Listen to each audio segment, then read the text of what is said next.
Welcome everyone to today's webinar, Expanding Pharmacy Services While Controlling Labor Costs with Remote Pharmacy Models. I am Morgan Hafner with Becker's Hospital Review. We will begin today's webinar with a presentation and we'll have time at the end of the hour for a question and answer session. You can submit any questions you have throughout the webinar by typing them into your control panel in the space labeled Enter a Question for Staff and clicking Send. We are looking forward to hearing your questions. Additionally, in about a week following the webinar, we will be sending you a copy of the presentation to the email you used to register. At this time, it is now my pleasure to start today's webinar by introducing our presenters. Dr. Shaker joined Methodist Hospital in 1987 as a board-certified plastic surgeon and now serves as the Chief Medical Officer. He also holds the title of Clinical Professor of Surgery at the Keck School of Medicine at USC. He did his general surgical residency in New York and plastic surgery residency at the Medical College of Virginia in Richmond. Dr. Shaker has oversight of the medical staff office and pharmacy. He has a key role in the hospital's strategic initiatives, physician leadership development, information technology, and quality of care for our patients. He is a passionate advocate for patient safety and quality and is the patient safety officer for the organization. He resides in Pasadena with his wife, Karen. John Coggins currently serves as Assistant Director of Pharmacy at Mary Washington Healthcare. John has experience in a broad range of pharmacy settings, from managed care ambulatory settings to rural facilities and large health systems. John is a graduate of Duquesne University with a Bachelor of Science in Pharmacy. He also has his MBA from Wheeling Jesuit University. And finally, Kelly Morrison is an industry expert on innovating pharmacy productivity and workflows in multiple care settings, including acute care, ambulatory care, and retail settings. As Director of Remote and Retail Pharmacy Services for Cardinal Health, she leads remote pharmacy services, outpatient pharmacy services, as well as central fill and telehealth businesses. Kelly's 24-year healthcare career includes co-developing the first national remote medication order processing service, including the development of proprietary technology to enable the service. This technology is now used by over 600 hospitals today. She co-authored the American Society of Health System Pharmacists Guidelines on Remote Medication Order Processing and presents this topic at professional meetings on a national platform. In addition, she regularly presents to state boards of pharmacy to advocate on behalf of licensure requirements for telepharmacy and remote pharmacy models that enable the critical expansion of clinical pharmacy services to improve patient care. Kelly, I'll now turn the floor over to you. Thank you, Morgan, and I'd like to thank all the participants who joined our call today. On the webinar over the next hour, some key items that we're going to talk about is, first and foremost, how are healthcare trends really impacting your hospital pharmacy? And then as we start discussing those, really thinking about, could remote pharmacy service models possibly be leveraged to help enable specific initiatives at your hospital? And then finally, we're going to hear from two healthcare leaders, John Coggins and Dr. Shaker, as they walk you through their experience and how they've leveraged remote pharmacy models to actually go after some key initiatives that they were challenged in executing against. So as we think about trends in the marketplace today, we can't talk, it doesn't matter if you talk to hospitals or retail pharmacies, the new norm is do more with less. There's clearly an increased need for pharmacy-led clinical programs that will drive hospital cost savings initiatives, reduce readmission rates, and increase patient satisfaction. Several of these pharmacy-led programs that we hear about very frequently are medication reconciliation programs, antibiotic stewardship programs, transitions of care programs around, how can we get to where we're doing discharge counseling to the patient, meds to beds programs, MTM programs, etc. The other trend that we're seeing are a lot of technology conversions, and whether it's adopting brand new EHR systems or converting an existing platform over to computerized physician order entry, not a week goes by, it doesn't seem that when we talk to different hospitals that have gone through a lot of these large conversions, they're seeing an impact and a negative impact to their operating income. And while there's several factors that create that, one is labor, and one that is called out routinely is the unanticipated spike in labor, not only as they go through the technology conversions, but even post-conversion. We'll talk about that a little bit more through the webinar, but I know oftentimes when hospitals and health systems are going through technology conversions, the expectation is that they'll gain efficiencies post-conversion. And while there are plenty of efficiencies to be gained with some of the new technologies, unfortunately, not as many efficiencies are being realized as were hoped when the projects began. There's also an increased focus on retail strategy. Again, as we talk to many healthcare leaders, while historically the focus has been on the patients that were in the four walls of their hospital, that's not good enough anymore. And now healthcare leaders have to focus on what happens to that patient once they leave the hospital and follow that patient back out into the community. And despite all these things that are going on and trends that we see, we also see that personnel and project budgets tend to be flat, despite growing hospital administration expectations. As we think about remote pharmacy services, through the years, many hospitals have started to adopt some type of remote pharmacy model, and there's many different ways that you can leverage remote models in your hospital or in your retail pharmacy. But even today, we continue to hear still some misconceptions out there about remote pharmacy, and one being outsourcing costs are more than hiring additional FTEs. And that's not necessarily the case, and in fact, in most cases, at least with healthcare facilities that I've talked to and that we work with, they actually can see savings by leveraging remote models. There's several reasons for the savings. One, of course, you avoid a lot of the just payroll burden that comes with FTEs, such as HR, recruiting, training, vacation, etc. But also, when we look at remote models, you typically see that the productivity of the remote pharmacist can often be higher than that of the on-site pharmacist. And the primary reason for that is simply the remote pharmacists typically don't have the interruptions and the distractions that the on-site pharmacy team do. So as you look at labor that's needed to handle a lot of the initiatives that we talked about that a lot of hospitals are embarking on, and also keeping up with all the new prescriptions and prescription changes that are going on for the patients that are in the hospital, really balancing that labor is going to be critical and it's going to be key. And no matter what, you're typically going to need to increase labor, but if you can increase it more cost effectively, that's really the goal. And again, as a lot of hospitals have looked to creating more of a hybrid model where they have both remote models and on-site team actually working together, they definitely have seen savings. And I think you'll hear about that in just a little bit in the webinar. There's also a misconception that remote pharmacy services can only be leveraged through a long-term agreement if you use a third-party, remote service provider. And in many cases, a health system may just have a short-term need. They know they're going to have a spike in labor demand during certain projects, but it's not long-term. And leveraging remote pharmacy services is a great way to help the hospital scale up and scale down as they need. And most remote pharmacy providers that are in the marketplace today definitely have flexible contract terms and are really willing to work with the health systems to customize and tailor the remote approach specific to what each hospital needs. We also hear sometimes that, especially with our larger hospitals, we already have a pharmacy open 24 hours a day, so there's really no need to consider ancillary help through remote services or any other kind.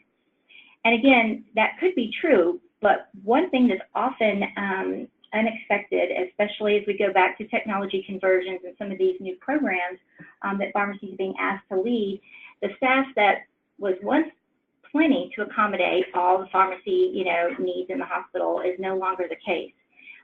Post-CPOE, we often see order volume increase as much as 30% on average. And there are several reasons for that. The predominant one is we oftentimes see that now pharmacy takes ownership of processing orders in areas that they didn't historically, like the emergency department and procedural areas. And then again, going back to pharmacy being pulled in to try to implement med-rec programs, antimicrobial stewardship programs, transitions of care programs. Again, all that calls for that clinical pharmacist labor. And so, again, what was once enough, we find no longer is. And then finally, I often hear remote pharmacists are generalists, and they will not be able to handle the complexity of our patient population. But in fact, as you work with some of the remote groups, and many health systems actually do various models of remote order entry, even internally, leveraging their own pharmacists. I think what you'll find is the remote pharmacists have the same qualifications as the on-site pharmacists. Many of them come from large academic medical centers. They perform all the same interventions and dosing that the on-site pharmacists would. And I know in some of the projects that I've had the opportunity to work with, just to try to prove the credibility of the remote pharmacists, we have started slow with certain hospitals, and when certain hospitals are looking to bring on different types of labor forces and different types of models, limiting the types of orders or the units that some of those remote teams may handle. And then over time, as they get more comfortable, every time I've seen where they've expanded the patient population that remote pharmacists are servicing. So with that, what I'd like to do now is turn it over to Dr. Shaker. I'm so honored that he and John Coggins are going to share their experience with you today. So Dr. Shaker? Thank you, Kelly. Hello, fellow learners. I'm glad to be talking to you today, and in the next 10 minutes or so, I will describe to you our journey with remote pharmacy services, which started in January of this year. So we had about 10 months worth of experience with them. I'll tell you the whys, the hows, and some early results. First, a little bit about Methodist Hospital. This hospital has been around for a long time. It's a standalone community hospital, medium-sized, about 20 miles northeast of downtown Los Angeles. It's a full-service hospital, and over the last few years, we've been adding more and more tertiary services. For example, a few months ago, we were accredited as a comprehensive stroke center by the Joint Commission. I'm their first CMO, and I started this job about 7 years ago, and just about the time that we started having a complete changeover in our C-suite. The new team has one big focus. It's on quality and patient safety. So we have spent a lot of time in the last few years dealing with problems such as hospital-acquired infections, falls, pressure sores, medication errors, and so on. And we've done a pretty good job. We've put a lot of resources into it. And we've started getting national attention. CMS has rated us as a 5-star facility ever since they started publishing their ratings for hospitals across the country. We're the only hospital in LA County with this honor. SafeCare Group has rated us in the top 1%, and we've been rated as high as number 14 in the entire nation for patient safety. So we're doing something really good, I think.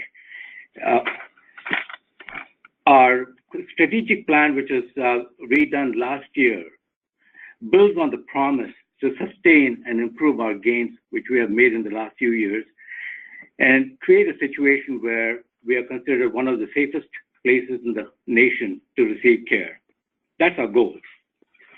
Pharmacy started reporting to me about 3 years ago, and we put some goals into our strategic plan, specifically related to pharmacy.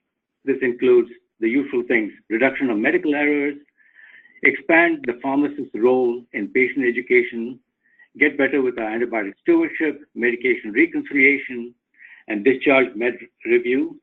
Our HCAHPS scores have been flat for many, many years, and we wanted to have an ability to move the needle somewhat. Our pain points in pharmacy were several.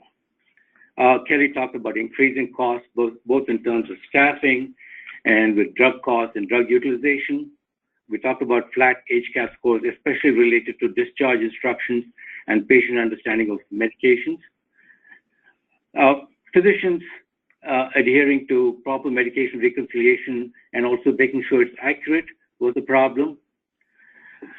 Over the years, nurses have been almost entirely responsible for all of patient education once they are in the hospital. This includes medication. Our pharmacy staff were not really involved in patient-centered care, except in the emergency room. And it was my belief that our pharmacists were not operating to the top of their license, and they were underutilized. The challenge, as Kelly said, do more with less. And we noticed that some of our clinical pharmacists had limited duties as far as order entry and verification.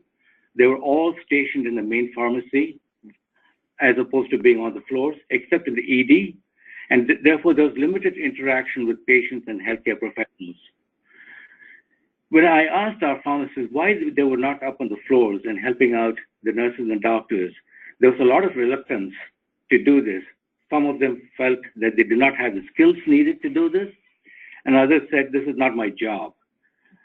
And, so that was another challenge. How do we develop and train our clinical pharmacists to help us achieve our strategic goals? I knew I was over my head on this one, so I asked for outside help. And I got some consultants to come in and to help look at our entire pharmacy operations, both in terms of the staffing, costs, and to give me specific recommendations, what I can do to help achieve our strategic goals. And this is the first time they came back with specific recommendations, which included the use of remote pharmacy. It made sense to us, it made sense to the executive team, and we started using remote pharmacy in January of this year. It allowed us to do three things very quickly.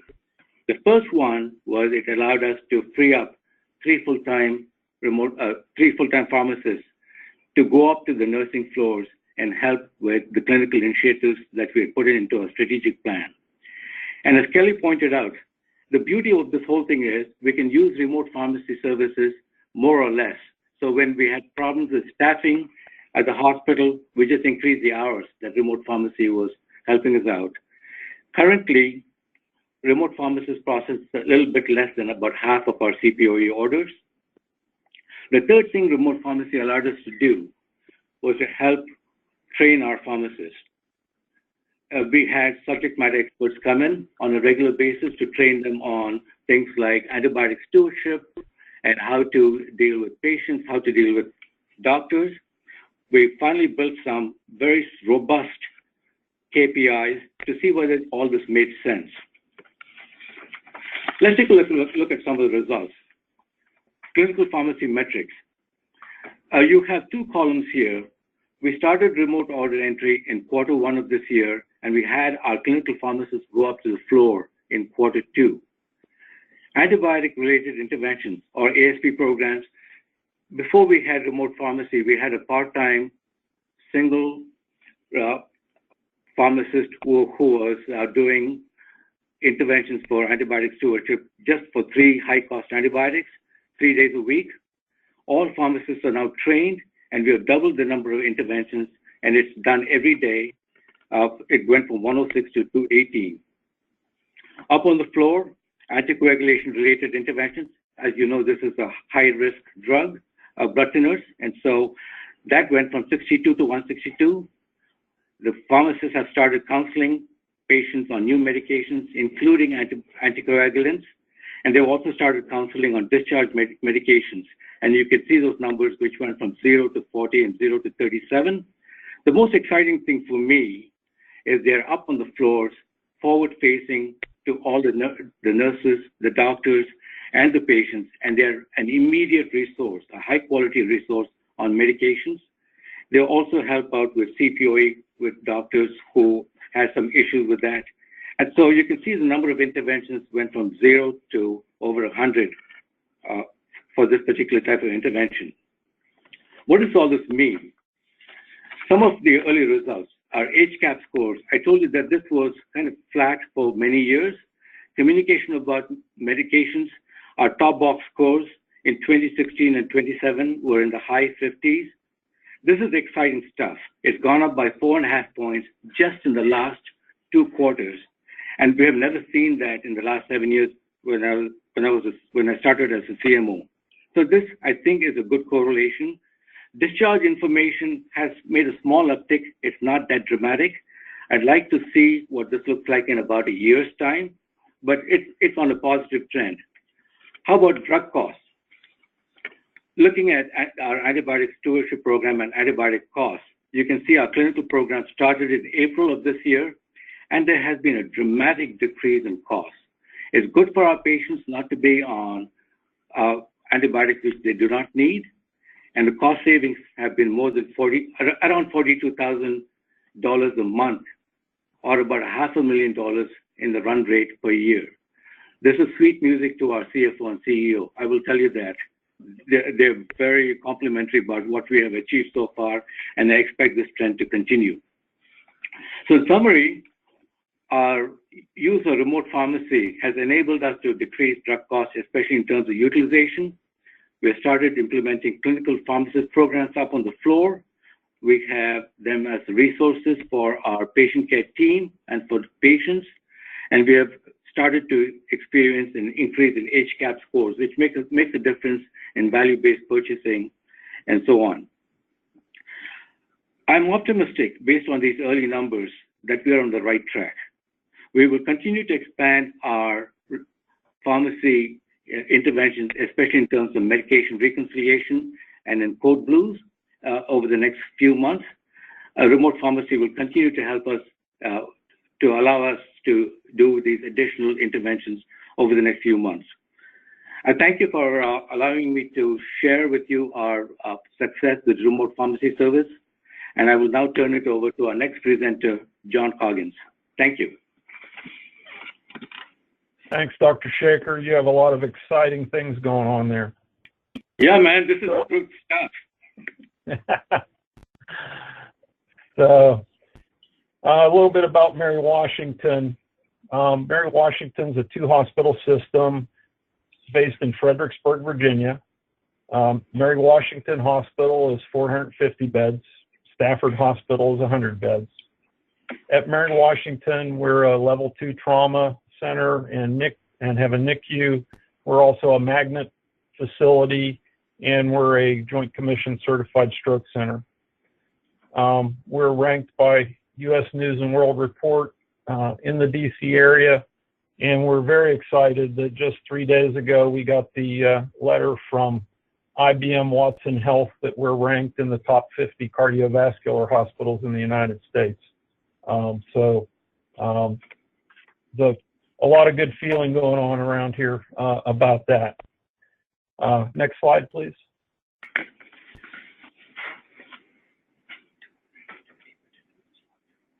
So we've been with remote pharmacy services for almost 3.5 years now here at Mary Washington. And our relationship goes back to some difficulties that we had with our night shift. We are at Mary Washington a 24/7 facility, and we at that time covered our Stafford Hospital during their closed hours overnight from 11 p.m. to 7 a.m. Being where we are, we're about halfway between Washington, D.C. and Richmond, Virginia.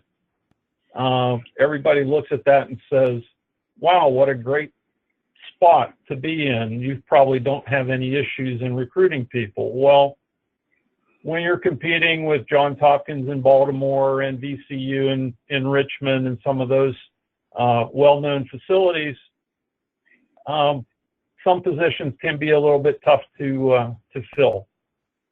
So the decision was made 3.5 years ago to go ahead and utilize remote pharmacy services for our second night shift position.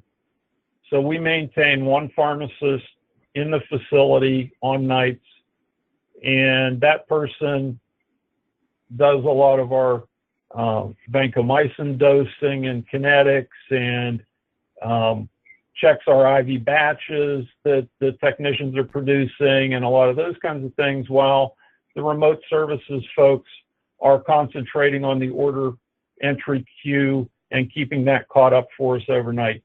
So they wind up doing about 65% of our overnight volume.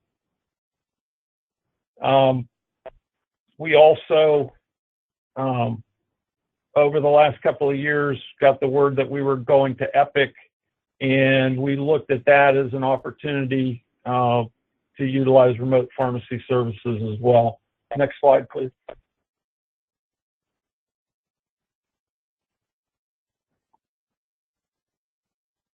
So as I said, Remote's doing about 65% of our overnight orders. They also cover all of our orders for our Stafford facility from 11 p.m. to 7 a.m. as well.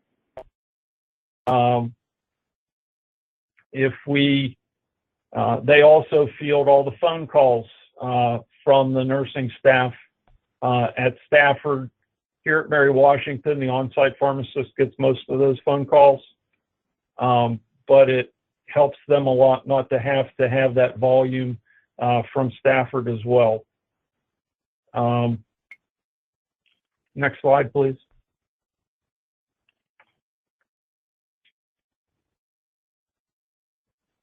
So about 2 years ago, we got the word that we were going to be embarking on a conversion of our EMR. And then a year ago, June, we got the word that it would be Epic and we would be implemented in 12 months. And with that, in initial conversations with Epic, they come in and say, okay, one of the things that you have to look at is you're going to need this many hours of dedicated pharmacist time for the conversion. And we're staffed fairly thinly, so where are we going to come up with all those hours?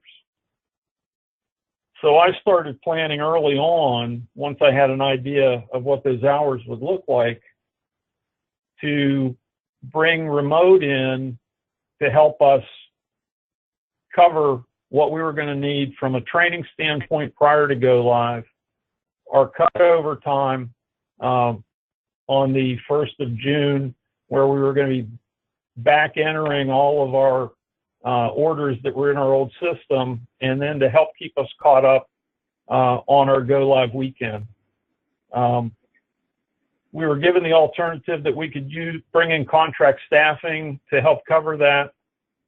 But from a practical standpoint, when I looked at what it would take to train those folks coming in, particularly if they had no Epic experience or at that time experience on our previous computer system,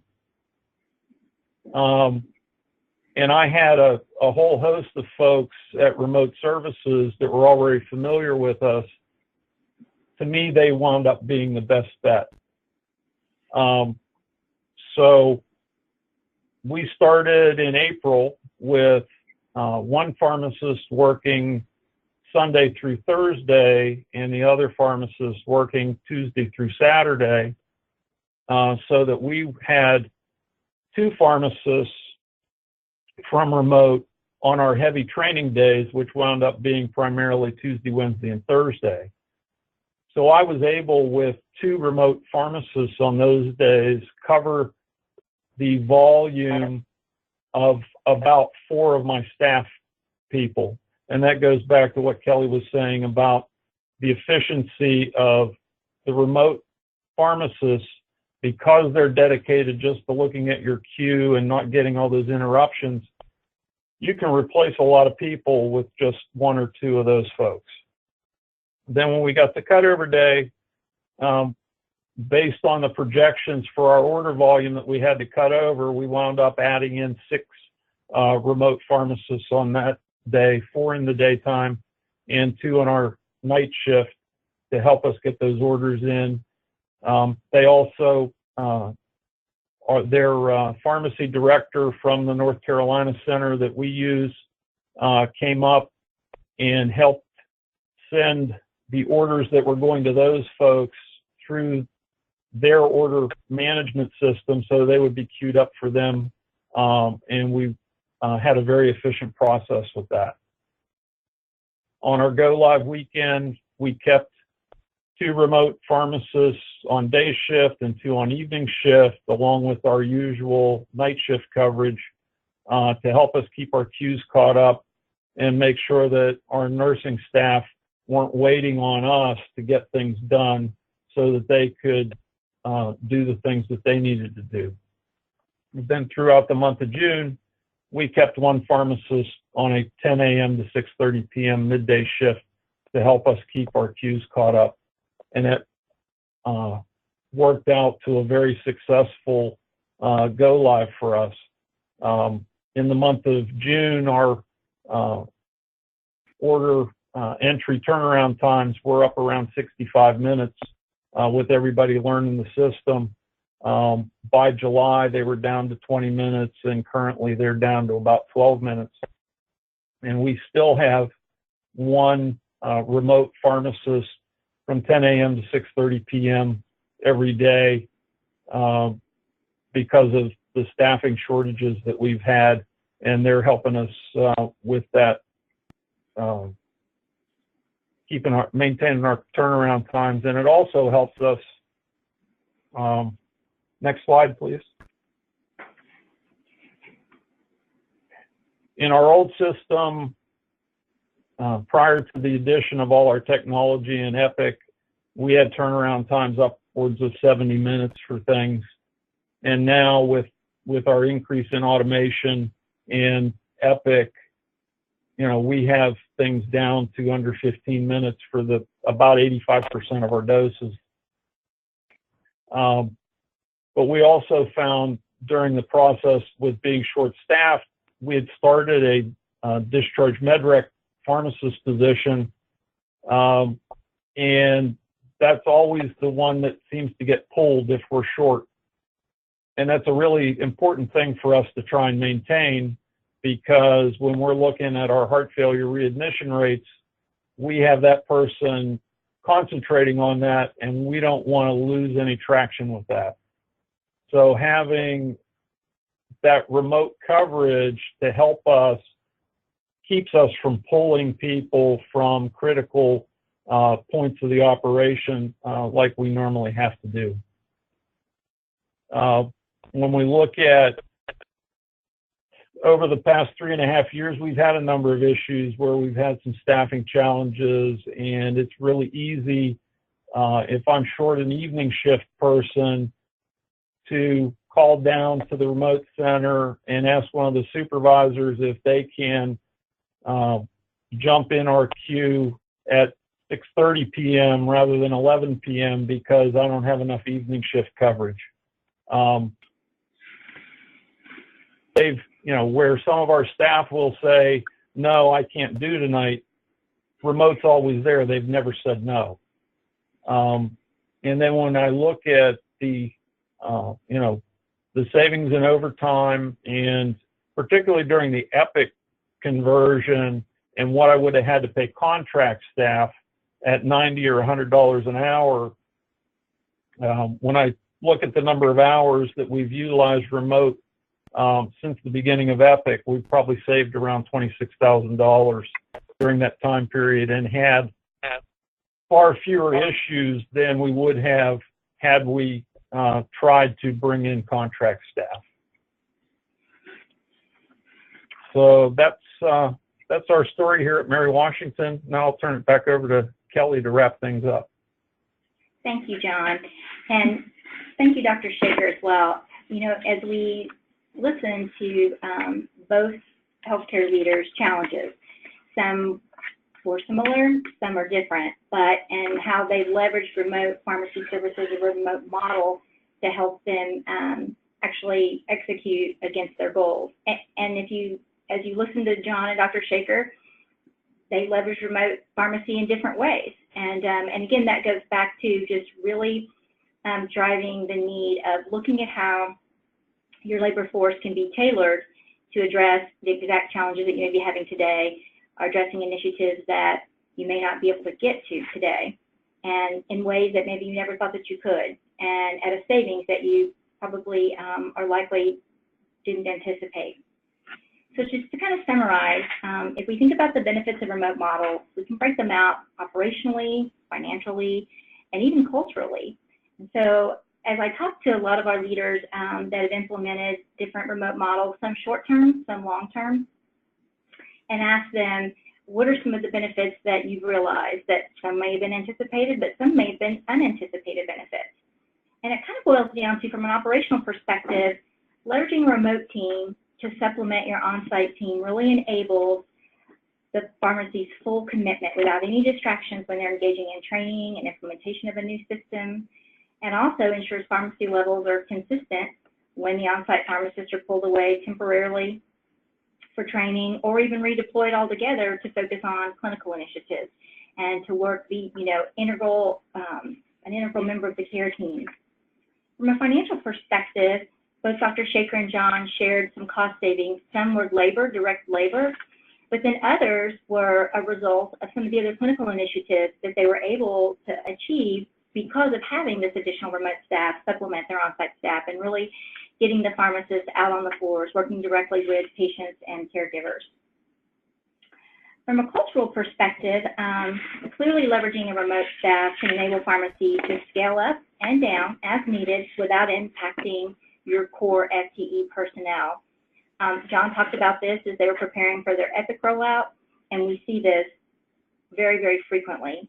In addition, in both cases, as we talked to John and Dr. Shaker, they've expanded the use of remote short-term when they need to. If they have vacation or medical leave with absence, things like that. If any time their on-site pharmacy staff is reduced for whatever reason, in both cases, they've been able to leverage remote to, again, scale up for a short term and then scale back down when they no longer needed the additional help.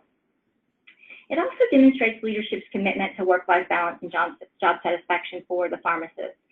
And this was something in talking to a healthcare leader that he mentioned was unanticipated, but the pharmacy team actually came and was really grateful to the hospital administration that they didn't just expect the pharmacy to take on all the additional work,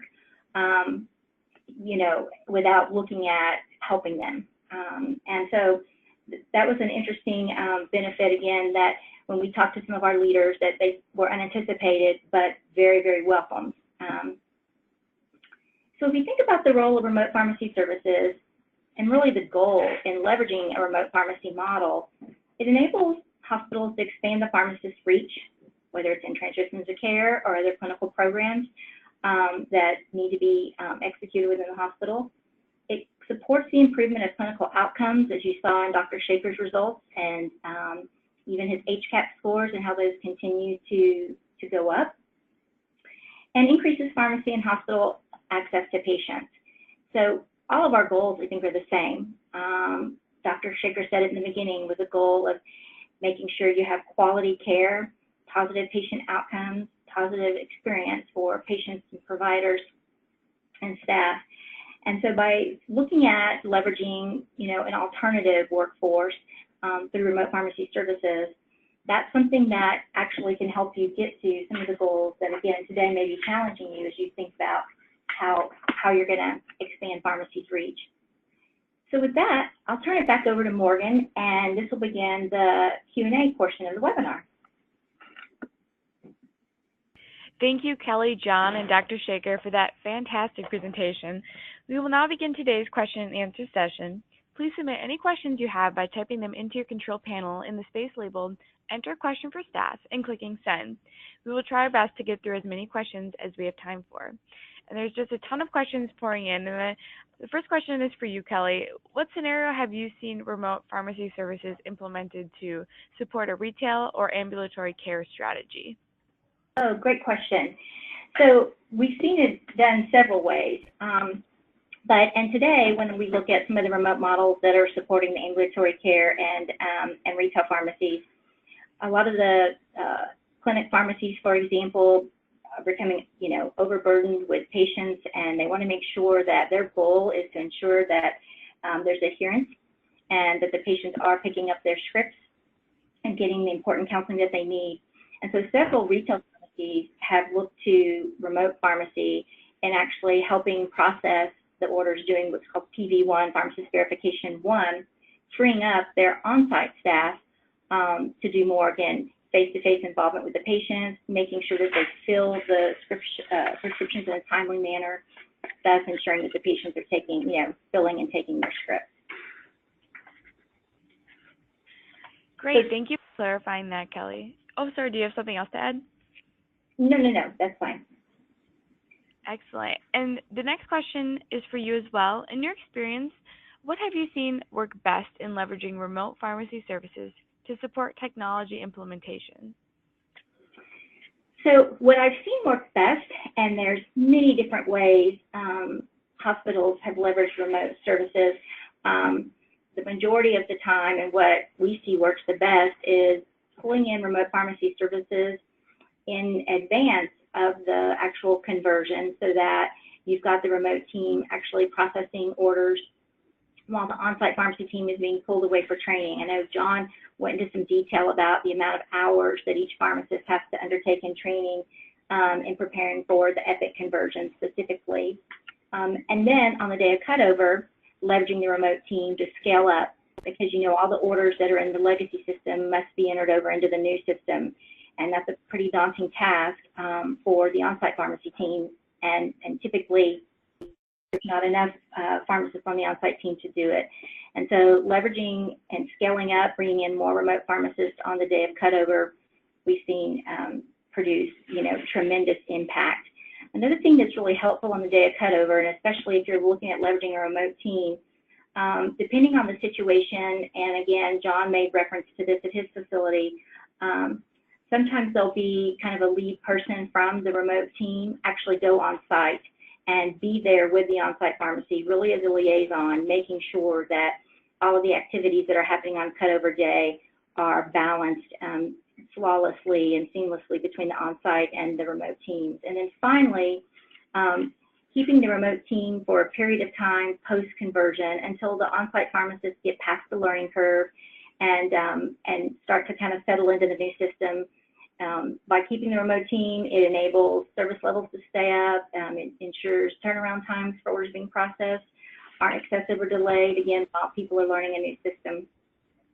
And finally, it also gives the pharmacy an opportunity to see how much is order volume truly going to increase post-CPOE, to really give them some time to figure out how they want to balance the labor, 3, 4, 5, 6 months post-CPOE. So really the best is engaging before cutover day and after.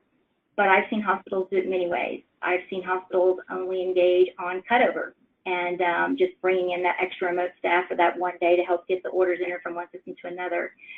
We've seen cutover and beyond. So we've seen it many different ways, but getting them engaged before, at the point of conversion, and after typically works best. Excellent. Thanks for that super informative answer, Kelly, and for those John's examples, sharing those again. The next question is about medication reconciliation programs. Kelly, how are remote pharmacy models used in medication reconciliation programs? So they're used several ways. The predominant way is freeing up on-site pharmacists to actually be able to facilitate the MedRec program on-site. So as you allocate pharmacists to do the MedRec program on-site, you load your remote team to basically backfill, the pharmacist labor that you pull to handle MedRec. There's also video conferencing technologies out there that enable med reconciliation to be facilitated by a remote pharmacist. And so you can really look at it both ways, and a lot of it just has to do with open communication between the remote team and the site to really determine how to best use, labor depending upon the specific scope of the MedRec program. Great, thank you so much. I'd like Shaker to add something to that too. Hi, Morgan. We're looking at how we leverage our pharmacists to help with the medication reconciliation issue. It's a big headache for most doctors. I'm a doctor, I can say it. So the EHR doesn't make it easier to do medication reconciliation. It makes it safer, but it does not make it easier. And many of our physicians have a hard time doing it correctly and doing it on time before the patients go home. So one of the things we've talked about with our director of pharmacy is to say, why don't we use our freed up clinical pharmacists to actually do the medication reconciliation the day before or the day of discharge and have it ready in a save mode for the physicians to look at it, review it, and then click on it to say it's okay, and then it goes into the discharge medication list. This makes it safer. It allows us to preemptively look at duplications, omissions, and wrong doses, and so on and so forth, and have it done by a pharmacist who's much better at this than most doctors are. And so that makes it safer. And so we're looking at how to do this, and we're talking to our IT department to figure out a way where this will be done in a safe mode for the physicians to just okay it very quickly. I think our physicians are going to love it once this is implemented. Thank you. Yeah, that's a fascinating viewpoint, Dr. Shaker. Thank you for sharing. We have so many questions coming in from the audience, and Kelly, I'm going to direct this one toward you. With so many new pharmacy schools and graduating students having trouble finding a job, what is the future of remote pharmacy services, in your opinion? So I think that there's a strong future for remote pharmacy services, and that's a great question because back when remote pharmacy services was originally created in the early 2000s, it was to address the nationwide shortage with pharmacists. And then over time, that situation has really flipped to where now in some geographies you could argue there's a saturation of pharmacists. And so, you know, especially for new grads getting out of school, there's other paths that they can take, whether it's in research or other areas. But I think I don't foresee it as impacting remote pharmacy. And the reason is because it's such a cost-effective labor source for the hospitals. And hospitals continue, and retail pharmacies the same, to look for ways to pull costs out of the system. So I think remote pharmacy services will only continue to grow, particularly because of a lot of the cost pressures. And outside of pharmacy, you see a lot about telehealth. And while telehealth adoption is still somewhat low and limited, you're starting to see it more and more. And again, this goes to ensuring that you can provide the same services, right, to all patients, whether it's in underserved communities, rural communities, and be able to do so cost effectively. So that's kind of that's my thought on it. Excellent. Thank you so much. And we have another question for you, Kelly. How does Cardinal charge for remote order verification? So Cardinal Health has several different charging models, and this is true of remote pharmacy providers, I believe, in the marketplace today. If it's a low-type order volume hospital, a small rural hospital, typically a transactional billing method is what's most cost-effective for the hospital, so they truly are just paying for the orders that are processed. You can also look at flat monthly fees. So for some hospitals where remote may be leveraged to truly supplement FTEs, and you've got dedicated remote FTEs, you can typically then look at just a flat monthly fee for those FTEs. You can look at hourly. So again, a lot of it depends upon the hours of coverage that the facility is looking for, in addition to the volume. And then, you know, I can speak to Cardinal specifically, then they work with you on what makes the best sense and is most cost effective for each facility. Excellent. Thank you for all those really great examples. And we have another audience member who has a question about pitching this type of service to C-suites. And Kelly, they're wondering, what support do you all give to handle HIPAA, IS, formulary, and policy difference concerns with new sites trying to pitch this service to C-suites? Well, we definitely work alongside pharmacy leadership to be able to articulate the value proposition to C-suite. And so from a HIPAA perspective and a technology perspective, we have a technology team that works just alongside and partners with the hospital's technology team. And from a policy and procedure perspective, that's one area that I'm really glad that you asked about, because one thing that is key when you are considering a remote pharmacy model is to ensure that the remote pharmacy team has a deep understanding of your specific policies and procedures.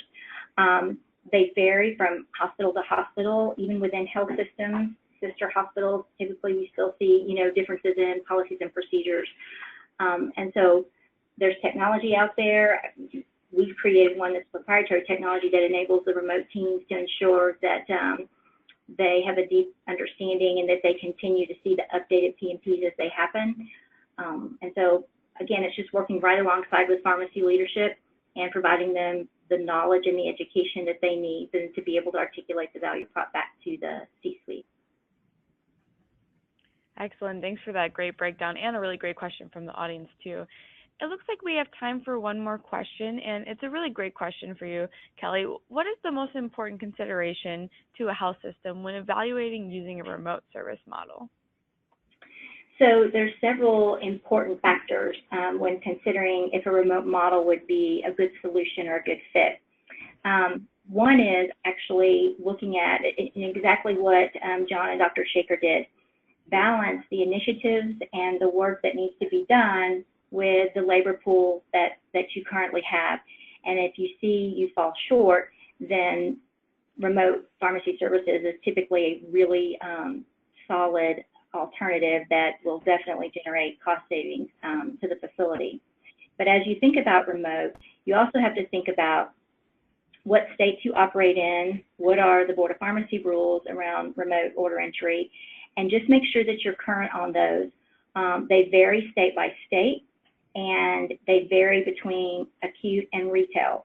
And so one of the most important considerations is just understanding what your particular state's regs are and ensuring that the provider, whether you do it internally or with a service provider, comply with those particular regs. Another really important consideration goes back to what I mentioned a minute ago, is that there's definitely got to be a partnership between the remote provider and the facility, and not just a partnership within pharmacy, but a partnership within the IT space as well. Because the whole idea is you want to make sure that those, remote pharmacists have continual access to the pharmacy technology. And then again, another consideration is always inquiring as to how a remote team can keep up with the differences in the various hospitals' policies and procedures, how the remote team handles updates when changes occur to the policies and procedures. That's incredibly important. And then finally, that there is some type of quality program in place between the on-site pharmacy team and the remote team. Variances will occur. Everyone's human, but having a mechanism in place to be able to report those, document those, and track those is essential to making sure that quality remains the #1 focus. Extremely important clarifications, whether it's state regs or partnerships and policies. So thank you for breaking that down, Kelly. And I just want to open the floor to John, Dr. Shaker, Kelly. Is there anything else that you'd like to add before we close our presentation today? One of the things with remote pharmacy is that they also need to have access to your formulary, because every hospital has got a different formulary, and if they do not have that access, it can create a problem. So that was something I would add on top of what Kelly had talked about as far as policies and procedures. And there's got to be a seamless way where the remote pharmacist can talk to either the nursing care team or to the doctors to have immediate clarification of certain orders, so they don't have to wait a long time. When we first started with remote pharmacy, we had some issues with that, but over time, that got better. The other thing we need to also talk about when we're starting with remote pharmacy services, there's a cultural issue that you have to address. Pharmacists are threatened when something new is introduced into their environment. And that happened here at Methodist Hospital. Our pharmacists did not know much about remote pharmacy services, and they felt that they were not up to par. They could not do all the things that they said they could do. But you just have to talk through it and show that it's possible. And over time, those concerns died down. But there was a cultural barrier that we need to address right up front before you start introducing that. That's a great point, Dr. Shaker. And that kind of, I think, goes back to one of the misconceptions, right? That Yes. The remote pharmacy team may not be equipped to handle the complexity of our Right. patient population. Right. And we had that. And John, to kind of piggyback on that, communication is key. And I think one of the things that kind of gets lost sometimes is there's a responsibility on the hospital to make sure that they're communicating regularly with remote services and providing them updates when things change. We have them now as part of our routine email distribution list. When we send out any staff updates or anything like that, we're automatically sending that to the manager at our North Carolina center, so that she can distribute those updates to the staff. And that's something that early on we probably weren't as good at as we should have been, and created some of those situations with our staff, and some of the grumblings about, well, they're not really doing things the way that we would, et cetera, et cetera. But as a leadership team, we've gotten better over time at doing that. Those issues have diminished.